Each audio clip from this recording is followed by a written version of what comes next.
నమస్తే, నేను రోజా. మానవ చరిత్రలో మరుగున పడిన చీకటి కోణాలను ఆవిష్కరించే విజ్ఞాన వేదిక మిస్టరీస్ హిస్టరీస్. రెండవ ప్రపంచ యుద్ధంలో విజయం సాధించినప్పటికీ అమెరికా, సోవియట్ యూనియన్ మధ్య ఉన్న సిద్ధాంతపరమైన విభేదాలు త్వరలోనే తీవ్రమయ్యాయి. ప్రపంచంలోని అత్యంత శక్తివంతమైన దేశాలుగా ఆవిర్భవించిన ఈ రెండు అగ్రరాజ్యాలు పెట్టుబడిదారీ విధానం, కమ్యూనిజం అనే విరుద్ధమైన వ్యవస్థలను ప్రపంచంపై రుద్దాలని ప్రయత్నించాయి. సోవియట్ యూనియన్ తూర్పు ఐరోపా దేశాలలో తన పట్టును బిగించి వాటిని ఉపగ్రహ రాజ్యాలుగా మార్చటంతో విన్స్టన్ చర్చిల్ ప్రసిద్ధి చెందిన ఐరన్ కర్టెన్ పడిపోయింది. ఈ పరస్పర అపనమ్మకం, అధికార పోటీతో ప్రత్యక్ష సైనిక పోరాటానికి దూరంగా ఉంటూనే ఒకరినొకరు నిరంతరం బెదిరించుకునే, ప్రభావితం చేసుకునే దీర్ఘకాలిక భౌగోళిక రాజకీయ సంఘర్షణ కోల్డ్ వార్ అధికారికంగా ప్రారంభమైంది. ఈ కోల్డ్ వార్ ప్రపంచ దేశాలను ఎలా ప్రభావితం చేసిందనే అంశంపై మిస్టరీస్ హిస్టరీస్లో పరిశీలిద్దాం.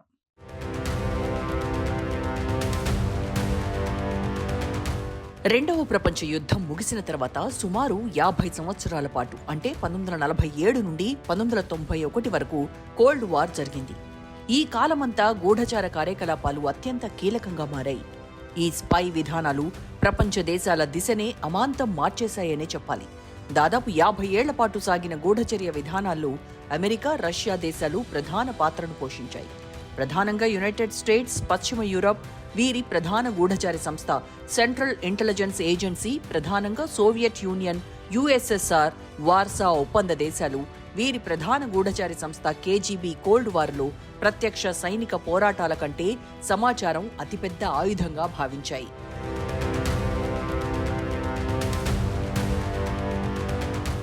రెండో ప్రపంచ యుద్ధం తర్వాత శత్రు దేశాల సామర్థ్యాలు, ముఖ్యంగా ఆటమిక్ వెపన్స్ రహస్యాలు తెలుసుకోవడంపై ఈ గూఢచర్యం కేంద్రీకృతమైంది. అణుబాంబు రహస్యాలను సోవియట్ యూనియన్కు చేరవేసిన క్లాస్ ఫోక్స్, రోసెన్బర్గ్స్ వంటి గూఢచారులు సోవియట్ యూనియన్ త్వరగా అణుబాంబును తయారు చేయడానికి సహాయపడ్డారు. ఇది ప్రపంచ శక్తి సమతుల్యతను శాశ్వతంగా మార్చింది. ఇది కోల్డ్ వార్కి దారితీసింది. బర్లిన్ గూఢచారి కార్యకలాపాలకు ప్రపంచంలోనే అత్యంత ప్రమాదకరమైన కేంద్రంగా ఉండేది. ఇక్కడే స్పై టన్నెల్ అంటే ఆపరేషన్ గోల్డ్ వంటి ఆపరేషన్లు జరిగాయి. ఓలెగ్ పెంకోవ్స్కీ, ఇతను ఒక సోవియట్ మిలిటరీ అధికారి. సిఐఏ అండ్ MI6 కోసం పనిచేసి 1962 నాటి క్యూబా క్షిపణి సంక్షోభాన్ని నివారించడంలో కీలక పాత్ర పోషించాడు. బ్రిటన్లో సోవియట్ యూనియన్కు పనిచేసిన 5 ప్రముఖ గూఢచారుల బృందాన్ని కేంబ్రిడ్జ్ 5గా వ్యవహరిస్తారు. ఈ గూఢచారి యుద్ధం కేవలం సైనిక రహస్యాలకు మాత్రమే పరిమితం కాకుండా రాజకీయాలు, సాంకేతికత, మానసిక ఆదర్శవాద యుద్ధంగా కూడా సాగింది.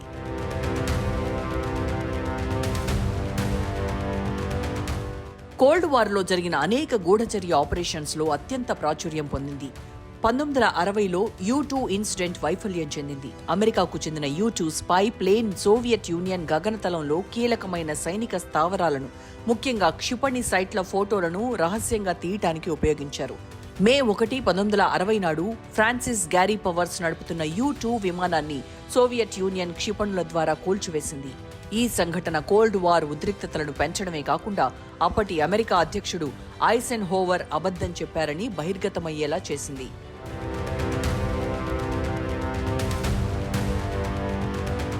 మరో ముఖ్యమైన ఆపరేషన్ గోల్డ్, దీనిని బ్రిటిష్ గూఢచార సంస్థ MI6, అమెరికన్ CIA సంయుక్తంగా నిర్వహించాయి.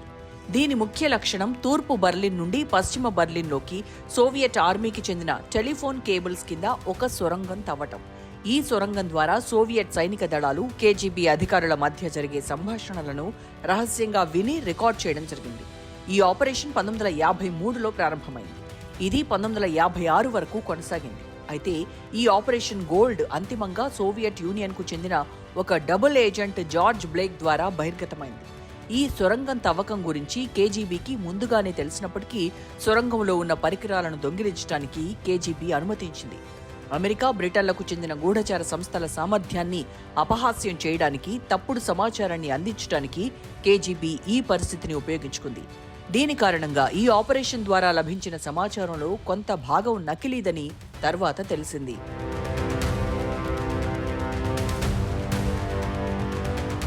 కోల్డ్ వార్ సమయంలో జరిగిన అత్యంత ప్రభావవంతమైన ఆపరేషన్స్లో ఒకటి సోవియట్ అణురహస్యాల దొంగతనం. దీనికి మాన్హట్టన్ ప్రాజెక్టులో కీలక పాత్ర పోషించిన శాస్త్రవేత్తలు, వారి సహచరులు బాధ్యులు. క్లాస్ ఫూక్స్ వంటి గూఢచారులు అణుబాంబు తయారీకి సంబంధించిన డిజైన్లు, సాంకేతిక వివరాలను కేజీబీకి చేరవేశారు.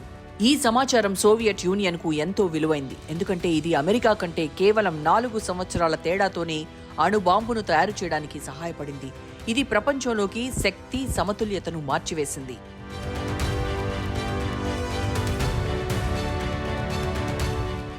ప్రపంచ చరిత్రలో అత్యంత ఉద్రిక్తత, రహస్యం నిండిన అధ్యాయం కోల్డ్ వార్.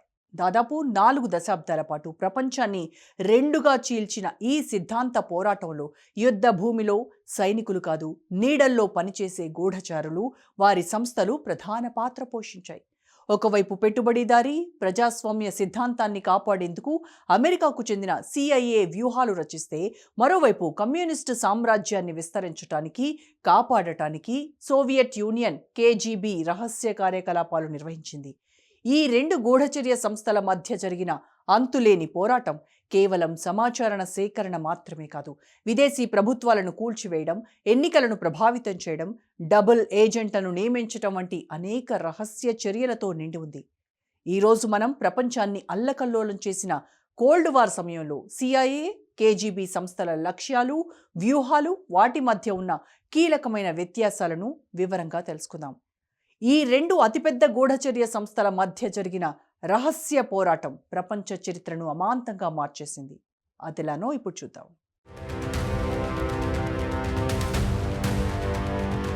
కోల్డ్ వార్ కాలంలో ప్రపంచంలోని 2 అగ్రరాజ్యాలైన అమెరికా, సోవియట్ యూనియన్ల మధ్య జరిగిన సైద్ధాంతిక పోరాటానికి CIA, KGB సంస్థలు ప్రధాన రంగస్థలాలుగా నిలిచాయి.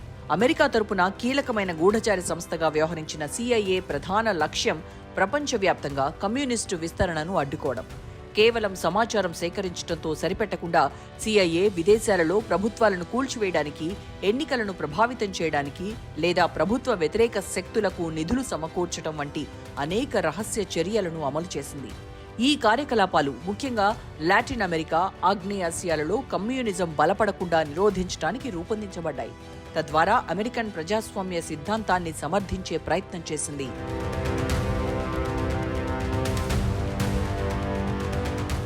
KGB, CIAకు పోటీగా సోవియట్ యూనియన్ కీలక సంస్థగా ఉండేది. అయితే KGB పాత్ర CIA కంటే మరింత విస్తృతమైంది. ఇది కేవలం విదేశీ గూఢచార సంస్థ మాత్రమే కాదు, సోవియట్ యూనియన్లో రహస్య పోలీసుగా కూడా పనిచేసేది. దేశీయంగా ఇది రాజకీయ భిన్నాభిప్రాయాలను అణిచివేయడం, దేశద్రోహులను, గూఢచారులను పట్టుకోవడంపై దృష్టి పెట్టింది. తద్వారా సోవియట్ కమ్యూనిస్టు పార్టీ అధికారాన్ని, అఖండతను కాపాడటానికి కృషి చేసింది. విదేశీ స్థాయిలో KGB వ్యూహం తరచుగా CIA వ్యూహం కంటే భిన్నంగా ఉండేది. KGB పాశ్చాత్య దేశాలలోకి ఎక్కువ మంది నాన్ అఫీషియల్ కవర్ గూఢచారులను చొప్పించింది. వీరు సాధారణ పౌరులుగా ఉంటూ సమాచారం సేకరించేవారు.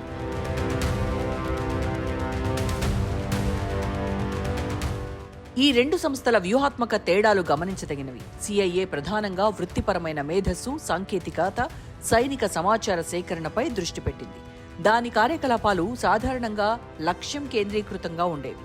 దీనికి విరుద్ధంగా KGB వ్యూహం దీర్ఘకాలిక ప్రభావం, సైద్ధాంతిక మార్పులపై దృష్టి పెట్టింది. ఇది పాశ్చాత్య ప్రభుత్వాలలో, ముఖ్యంగా రాజకీయ మరియు సైనిక విభాగాలలో డబుల్ ఏజెంట్లను నియమించడంపై ఎక్కువ దృష్టి సారించింది. కేంబ్రిడ్జ్ 5 ఏజెంట్లతో KGB వ్యూహం ఎంతవరకు విజయవంతమైందో స్పష్టంగా తెలియజేస్తాయి. KGB కార్యకలాపాలు సోవియట్ కమ్యూనిస్టు సిద్ధాంతాన్ని కాపాడటం, విస్తరించడంలో లోతుగా పాతుకుపోయాయి.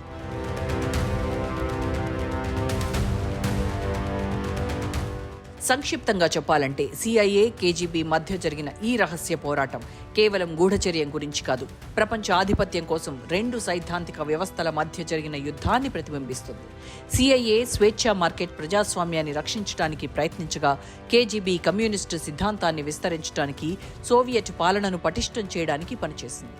ఈ 2 సంస్థల మధ్య జరిగిన ప్రచ్ఛన్న యుద్ధం ప్రపంచంలోని ప్రతి సంఘర్షణలోనూ, ప్రతి మూలలోనూ కోల్డ్ వార్ ఉద్రిక్తతలను ప్రతిబింబిస్తూ అసాధారణమైన చారిత్రక ప్రభావాన్ని చూపింది.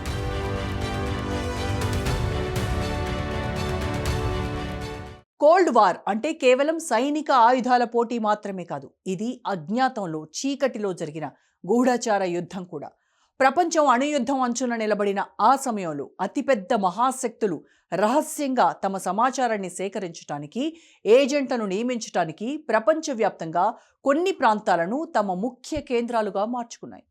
ఈరోజు కోల్డ్ వార్కు ముఖ్య కేంద్రంగా నిలిచిన బర్లిన్ వీధుల నుండి అణు సంక్షోభాన్ని సృష్టించిన క్యూబా వరకు ఆ రోజుల్లో జరిగిన అత్యంత కీలకమైన గూఢచార కార్యకలాపాల గురించి, అవి ప్రపంచ చరిత్ర గమనాన్ని ఎలా మార్చాయి అనే దాని గురించి ఇప్పుడు తెలుసుకుందాం.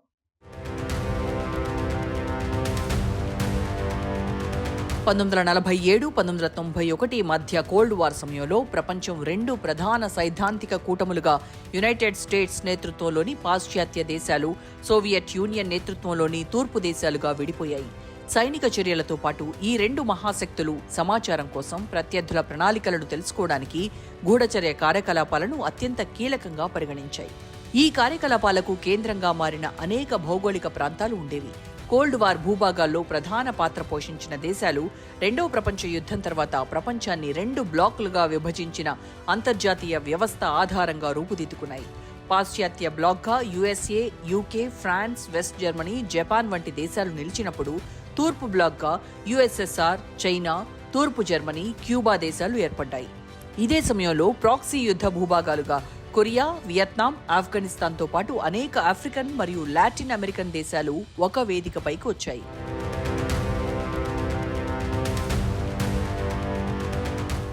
గూఢచార కార్యకలాపాలకు అత్యంత కీలకమైన, ప్రతిష్టాత్మకమైన కేంద్రం బర్లిన్. రెండో ప్రపంచ యుద్ధం తర్వాత 4 శక్తులుగా విభజించబడిన ఈ నగరం తూర్పు, పశ్చిమ దేశాల మధ్య నేరుగా ఘర్షణ జరిగిన ఏకైక ప్రాంతంగా మారింది. 1961లో గోడ నిర్మించబడటానికి ముందు ప్రజలు, ఏజెంట్లు ఒక విభాగం నుండి మరొక విభాగానికి సులభంగా రాకపోకలు సాగించగలిగేవాళ్లు. ఈ వాతావరణం ఏజెంట్లను నియమించడానికి, సమాచారాన్ని తరలించడానికి, సాంకేతిక పరిజ్ఞానాన్ని దొంగిలించడానికి ఒక ప్రత్యేకమైన అవకాశం ఇచ్చింది. ఇక్కడ తరచుగా ప్రసిద్ధ స్పై స్వాప్లు జరిగేవి. ఇది బర్లిన్కు స్పై క్యాపిటల్ అనే పేరును తెచ్చిపెట్టింది.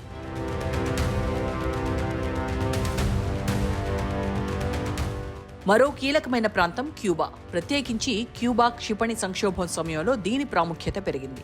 1962 అక్టోబర్లో సోవియట్ యూనియన్ రహస్యంగా క్యూబాలో అణు క్షిపణులను మోహరించింది. ఇది ప్రపంచాన్ని అణుయుద్ధం అంచు వరకు తీసుకెళ్లింది. అమెరికా వైపు నుంచి సిఐఏకు చెందిన U-2 గూఢచార విమానాలు తీసిన చిత్రాలు ఈ క్షిపణుల ఉనికిని గుర్తించడంలో కీలక పాత్ర పోషించాయి. అంతకుముందు సోవియట్ అధికారి, అమెరికన్ డబుల్ ఏజెంట్ అయిన ఒలెగ్ పెంకోవ్స్కీ అందించిన సైనిక సమాచారం సోవియట్ క్షిపణుల సామర్థ్యంపై అమెరికాకు లోతైన అవగాహనను ఇచ్చింది. ఈ గూఢచార సమాచారం సంక్షోభాన్ని నిర్వహించడానికి, అణుయుద్ధాన్ని నివారించడానికి, దౌత్యపరమైన పరిష్కారాలు చర్చించడానికి కీలకమైన పునాదిని అందించింది.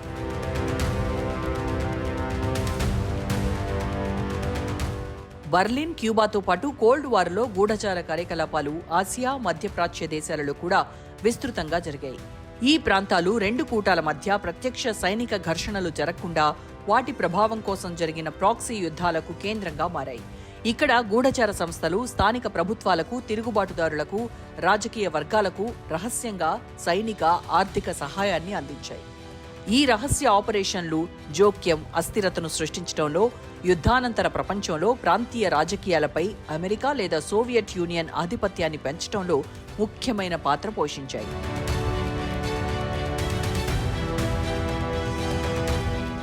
కోల్డ్ వార్ చరిత్రలో గూఢచర్య వలయాలు, నమ్మక ద్రోహాలు, రహస్య సమాచార మార్పిడులు చరిత్ర గతిని మార్చేశాయి. ఇవాళ మనం కోల్డ్ వార్లో పశ్చిమ దేశాల భద్రతను తీవ్రంగా సవాల్ చేసిన బ్రిటిష్ ఉన్నతాధికారి KGB double agent Kim Philby కథను, అలాగే అణుయుద్ధం ముప్పు నుంచి ప్రపంచాన్ని కాపాడిన ధైర్యశాలి సోవియట్ మిలిటరీ ఇంటెలిజెన్స్ అధికారి ఒలెగ్ పెంకోవ్స్కీ కథను తెలుసుకోబోతున్నాం. ఈ ఇద్దరు వ్యక్తులు తమ స్థాయిని ఉపయోగించి శత్రు శిబిరాలకు అత్యంత కీలకమైన రహస్యాలను చేరవేశారు. ఒకరు అమెరికా, బ్రిటన్లకు ద్రోహం చేసి సోవియట్కు సేవ చేస్తే, మరొకరు మానవాళి రక్షణ కోసం తన ప్రాణాలను పణంగా పెట్టి పశ్చిమ దేశాలకు సహాయం చేశారు.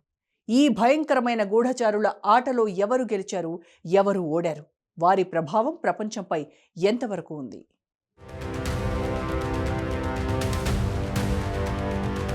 Herald Adrian Russell Kim Philby cold war చరిత్రలో అత్యంత ప్రసిద్ధి చెందిన ప్రమాదకరమైన డబుల్ ఏజెంట్గా గుర్తింపు పొందాడు.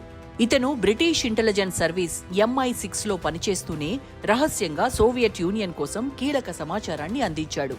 కిమ్ ఫిల్బీ చర్యలు చరిత్రలో అత్యంత అపఖ్యాతి పాలైన ద్రోహాలలో ఒకటిగా పరిగణించబడింది. ఆయన పశ్చిమ దేశాల భద్రతకు తీవ్రమైన నష్టాన్ని కలిగించాడనే అపఖ్యాతిని పొందాడు. ఆయన కేంబ్రిడ్జ్ విశ్వవిద్యాలయంలో చదువుకునే రోజుల్లో 1930లలో కమ్యూనిస్టు సిద్ధాంతాల పట్ల ఆకర్షితుడైన ఫిల్బీ సోవియట్ ఇంటెలిజెన్స్ కేజీబీకి పూర్వ సంస్థ చేత రిక్రూట్ అయ్యాడు. బ్రిటిష్ ఉన్నత వర్గాలకు చెందిన వ్యక్తి కావడంతో అతను బ్రిటిష్ సీక్రెట్ ఇంటెలిజెన్స్ సర్వీసెస్లో అత్యంత సులభంగా చేరగలిగాడు. అక్కడ అతను తన స్థాయిని పెంచుకుంటూ పోయాడు. కమ్యూనిజం పట్ల తనకున్న అభిమానాన్ని బయటపెట్టకుండా నమ్మకమైన బ్రిటిష్ అధికారిగా అందరినీ నమ్మించాడు. అతని ఏజెంట్ జీవితం దాదాపు 3 దశాబ్దాల పాటు కొనసాగింది. ఈ కాలంలో అతను బ్రిటన్, అమెరికా అనేక అత్యంత గోప్యమైన సమాచారాన్ని సోవియట్ యూనియన్కు అందజేశాడు.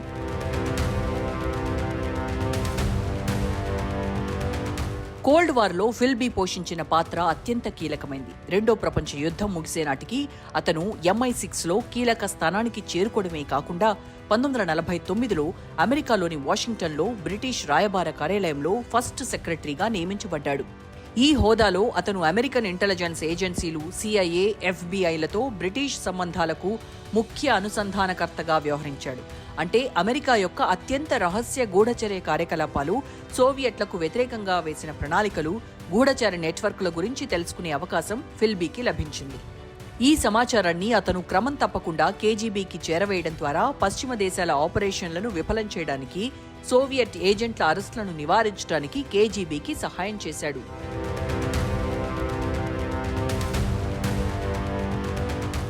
ఫిల్బీ నమ్మక ద్రోహం ప్రభావం అపారమైంది. 1951లో అతనికి తెలియకుండానే అనుమానాలు ఎదుర్కొంటున్న ఇద్దరు సహచర సోవియట్ ఏజెంట్లైన డొనాల్డ్ మాక్లీన్, గాయ్ బర్గెస్ పట్టుబడకుండా ఉండేందుకు ఫిల్బీ వారిని అప్రమత్తం చేశాడు. తద్వారా వాళ్లు మాస్కోకు పారిపోయారు. ఈ చర్యతో అతనిపై అనుమానాలు మొదలయ్యాయి. అయినప్పటికీ అతను 1955లో నాటి బ్రిటిష్ విదేశాంగ కార్యదర్శి హెరాల్డ్ మాక్మిల్లన్ చేత బహిరంగంగా నిర్దోషిగా ప్రకటించబడ్డాడు. ఈ క్లీన్ చీట్ అతన్ని మరింత కాలం గూఢచారిగా కొనసాగటానికి వీలు కల్పించింది. అతను 1950ల చివరి భాగంలో బీరూట్లో విలేఖరిగా పనిచేస్తూనే MI6 కోసం పనిచేస్తూ కేజీబీ కోసం మరింత సమాచారాన్ని సేకరించాడు. ఈ మొత్తం సంఘటన కేంబ్రిడ్జ్ 5 అని పిలువబడే కేజీబీ గూఢచారి రింగులో ఫిల్బీ ప్రధాన సభ్యుడిగా గుర్తించడానికి దారితీసింది.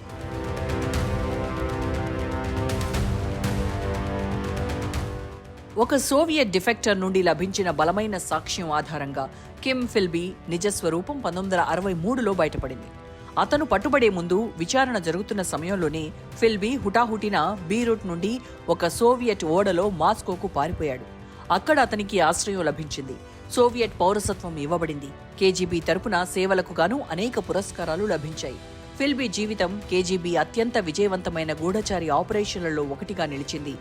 అతని నమ్మక ద్రోహం కారణంగా బ్రిటిష్, అమెరికన్ గూఢచార సంస్థల మధ్య అవిశ్వాసం పెరిగింది. ఇది కోల్డ్ వార్ సమయంలో పశ్చిమ దేశాల భద్రతకు తీవ్రమైన సవాలుగా మారింది.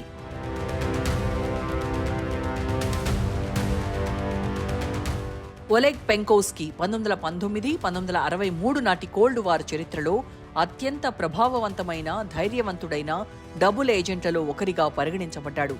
ఆయన సోవియట్ సైన్యంలో GRU మిలిటరీ ఇంటెలిజెన్స్ అధికారిగా ఉన్నత స్థానంలో ఉన్నాడు. 1960 ప్రారంభంలో పెంకోవ్స్కీ తన సొంత ప్రేరణతో అమెరికన్ CIA, బ్రిటిష్ MI6తో సంప్రదింపులు జరిపి వారికి రహస్యంగా సమాచారాన్ని అందించడం ప్రారంభించాడు.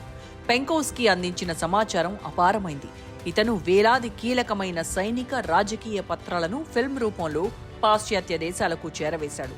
ఈ సమాచారంలో సోవియట్ క్షిపణి, అణ్వాయుధ కార్యక్రమాల ఖచ్చితమైన సాంకేతిక వివరాలు, అలాగే సోవియట్ ఉన్నత సైనిక నాయకత్వం ఆలోచనలు, ప్రణాళికలు ఉన్నాయి. ఇతను అందించిన సమాచారం పశ్చిమ దేశాలకు సోవియట్ శక్తి, నిజమైన బలహీనత గురించి తెలియజేసింది.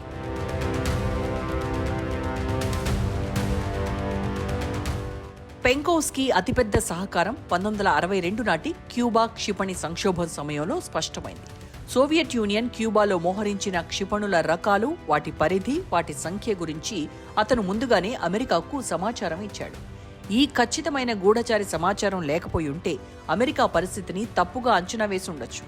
ఇది ప్రపంచాన్ని అణుయుద్ధానికి దారితీసి ఉండేది. అందువల్ల ఇతను ప్రపంచాన్ని అణు ప్రళయం నుండి కాపాడిన స్పేర్ ఏజెంట్గా ప్రసిద్ధి చెందాడు. అయితే పెంకోవ్స్కీ కార్యకలాపాలు ఎంతో కాలం రహస్యంగా ఉండలేకపోయాయి. సోవియట్ గూఢచార సంస్థ కేజీబీ 1962 చివరిలో అతన్ని అరెస్టు చేసింది. అతనికి రాజద్రోహం కింద విచారణ జరిపి మరణశిక్ష విధించారు. అతని త్యాగం, అతను అందించిన సమాచారం శీతల యుద్ధ సమయంలో పశ్చిమ దేశాలకు అపారమైన ప్రయోజనాన్ని చేకూర్చాయి. వ్యూహాత్మక నిర్ణయాలు తీసుకోవడంలో కీలక పాత్ర పోషించాయి, తద్వారా ప్రపంచ చరిత్రను మార్చివేశాయి.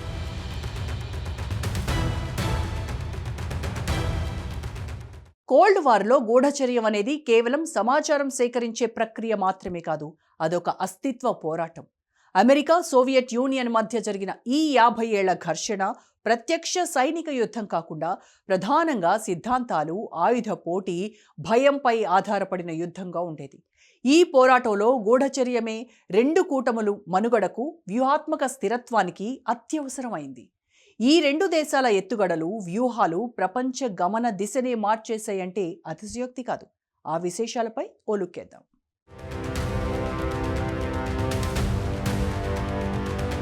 గూఢచర్యానికి అత్యంత ముఖ్యమైన కారణం అణ్వస్త్రాల రహస్యాన్ని తెలుసుకోవడం. 1945 తర్వాత అణ్వాయుధాలతో పశ్చిమ, తూర్పు దేశాలు ప్రపంచాన్ని క్షణాల్లో నాశనం చేయగల సామర్థ్యాన్ని పొందాయి. ఇటువంటి పరిస్థితులలో శత్రువు వాస్తవ సామర్థ్యంలో భాగమైన అణుబాంబులు ఎన్ని తయారు చేశారు, వాటిని ఎక్కడ దాచారు, వాటిని ప్రయోగించే ప్రణాళికలు ఏంటి తెలుసుకోవడం ప్రభుత్వాలకు తప్పనిసరి అయింది. క్లాస్ ఫూక్స్ వంటి గూఢచారులు సోవియట్కు అణు రహస్యాలు ఇవ్వటం వలన సోవియట్ యూనియన్ కూడా అణుబాంబును తయారు చేసింది. ఇది మ్యూచువల్లీ అష్యూర్డ్ డిస్ట్రక్షన్ అనే సిద్ధాంతానికి దారితీసింది. అంటే ఒక దేశం దాడి చేస్తే రెండో దేశం ప్రతీకారం తీర్చుకుంటుంది, తద్వారా రెండు దేశాలు నాశనమవుతాయి. ఈ మ్యాడ్ సిద్ధాంతాన్ని సమర్థవంతంగా అమలు చేయడానికి గూఢచార సమాచారం ద్వారా శత్రువు సామర్థ్యాలను నిరంతరం పర్యవేక్షించడం అవసరమైంది.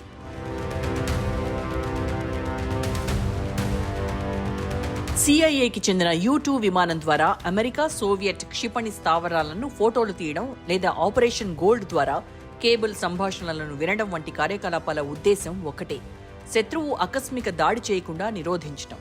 ఒలెగ్ పెంకోవ్స్కీ అందించిన వివరాలు క్యూబా క్షిపణి సంక్షోభం సమయంలో అమెరికన్ నాయకులకు సోవియట్ యూనియన్ ఉద్దేశాల గురించి ఖచ్చితమైన సమాచారాన్ని అందించాయి.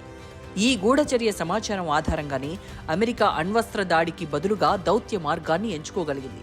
సరైన సమయంలో సరైన సమాచారం లేకపోతే చిన్న సంఘటన కూడా అణుయుద్ధానికి దారితీసే అవకాశం ఉండేది.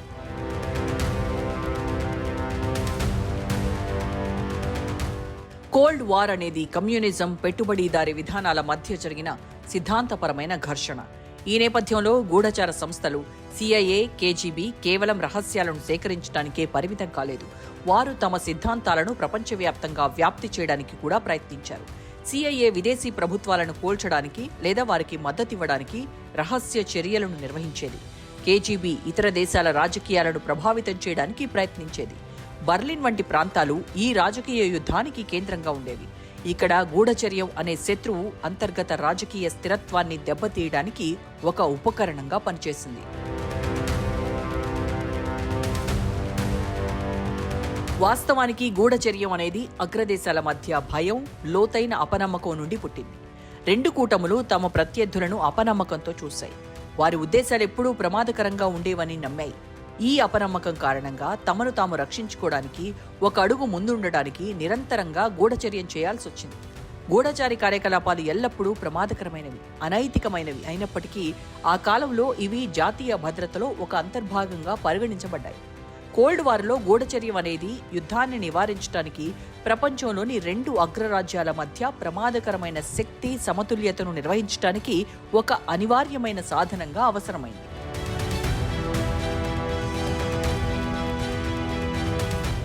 ప్రపంచాన్ని దాదాపు 5 దశాబ్దాల పాటు శాసించిన ప్రచ్ఛన్న యుద్ధం కోల్డ్ వార్. ఇది కేవలం సైనిక ఆయుధాల పోటీ కాదు, ఇది తెర వెనుక జరిగిన అత్యంత భయంకరమైన గూఢచారి యుద్ధం.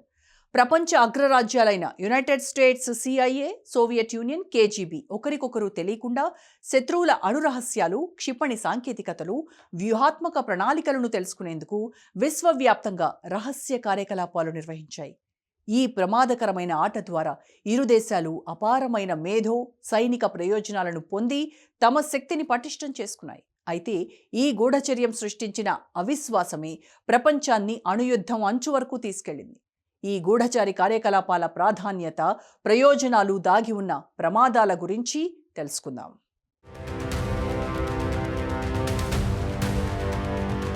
కోల్డ్ వార్లో గూఢచారి కార్యకలాపాల వలన ప్రత్యక్షంగా పరోక్షంగా లాభపడిన ప్రధాన దేశాలు United states, Soviet union.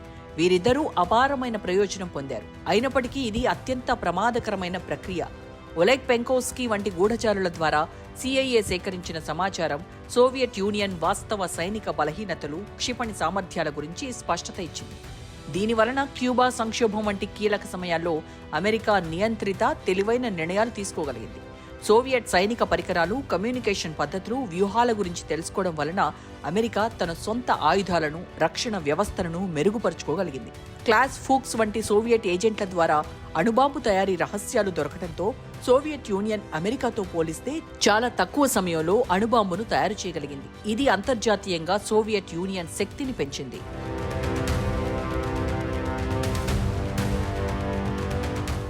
Cambridge 5 వంటి గూఢచారులు యూకే ప్రభుత్వంలోని ఉన్నత స్థానాల్లో ఉండి అందించిన సమాచారం వలన సోవియట్ యూనియన్ పాశ్చాత్య దేశాల వ్యూహాత్మక, రాజకీయ కదలికలను ముందుగానే తెలుసుకుని వాటికి ప్రతి వ్యూహాలను రూపొందించుకోగలిగింది. గూఢచారి యుద్ధం ప్రపంచంలోని ఇతర దేశాలకు, ముఖ్యంగా తటస్థ దేశాలు, కొత్తగా స్వాతంత్ర్యం పొందిన దేశాలకు కీలకమైన పాఠాలను నేర్పింది. చిన్న దేశాలు కూడా తమ జాతీయ భద్రత కోసం సొంత గూఢచార వ్యవస్థను ఏర్పాటు చేసుకోవాల్సిన అవసరం ఉందని ఈ యుద్ధం స్పష్టం చేసింది. పెద్ద దేశాల ప్రణాళికలు, ఉద్దేశాలు తెలియకపోతే అవి ప్రాక్సీ యుద్ధాలు లేదా రాజకీయ జోక్యాల బారిన పడే ప్రమాదం ఉందని తెలుసుకున్నాయి.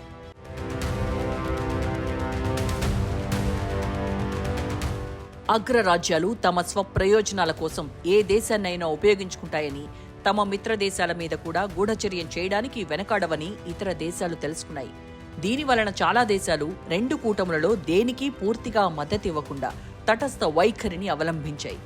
దేశాలు తమ కీలకమైన ప్రభుత్వ, సైనిక విభాగాల్లో అంతర్గత భద్రతను బలోపేతం చేసుకోవాల్సిన అవసరం ఉందని గ్రహించాయి. ఎందుకంటే డబుల్ ఏజెంట్లు, దేశద్రోహం ఏ దేశానికైనా అత్యంత పెద్ద ముప్పుగా పరిణమించొచ్చని రుజువైంది. గూఢచారంలో సాంకేతిక పరిజ్ఞానం, ఉదాహరణకు U-2 విమానం లేదా అధునాతన నిఘా పరికరాలు ఎంత విలువైనవో ఈ యుద్ధం చూపించింది. అందువల్ల చాలా దేశాలు సైనిక సాంకేతికత, సమాచార సాంకేతికత అభివృద్ధికి ప్రాధాన్యత ఇవ్వడం ప్రారంభించాయి.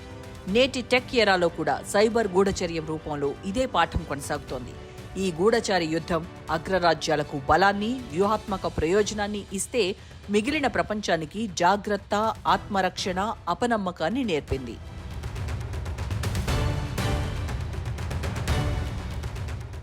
కిమ్ ఫిల్బీ, పెంకోవ్స్కీ వంటి గూఢచారుల జీవితాల ద్వారా కోల్డ్ వార్ అనేది కేవలం సైద్ధాంతిక పోరాటం కాదు, ప్రపంచ ఆధిపత్యం కోసం అమెరికా, సోవియట్ యూనియన్ ఆడిన అత్యంత ప్రమాదకరమైన ఎత్తుగడల ఆట అని స్పష్టమైంది.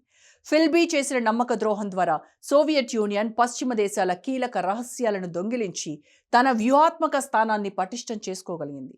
పెంకోవ్స్కీ అందించిన కీలకమైన సమాచారం ముఖ్యంగా క్యూబా సంక్షోభం సమయంలో అమెరికాకు అపారమైన ప్రయోజనాన్ని చేకూర్చింది. ఈ రెండు అగ్రరాజ్యాల గూఢచర్య కార్యకలాపాలు, వాటి వ్యూహాత్మక ప్రతిచర్యలు ప్రపంచాన్ని అణుయుద్ధం అంచు నుండి శాంతి వైపు మళ్లించాయి. ఈ విధంగా తెర వెనక జరిగిన ఈ నిశ్శబ్ద పోరాటంలో కొద్దిమంది ఏజెంట్ల చర్యలు, అగ్రరాజ్యాల ఎత్తుగడలే అంతర్జాతీయ రాజకీయాల దిశను శాశ్వతంగా మార్చేశాయి. దీంతో ప్రపంచ దేశాలు అపనమ్మకం అనే ప్రమాదాన్ని మోస్తూ బతుకులను భయంతోనే ఈడుస్తున్నాయి. ఇది ఎప్పుడైనా బ్లాస్ట్ అవుతుంది. వచ్చే వారం మరో అంశంతో మిస్టరీస్ హిస్టరీస్లో మళ్ళీ కలుద్దాం. Until then keep watching Raj news.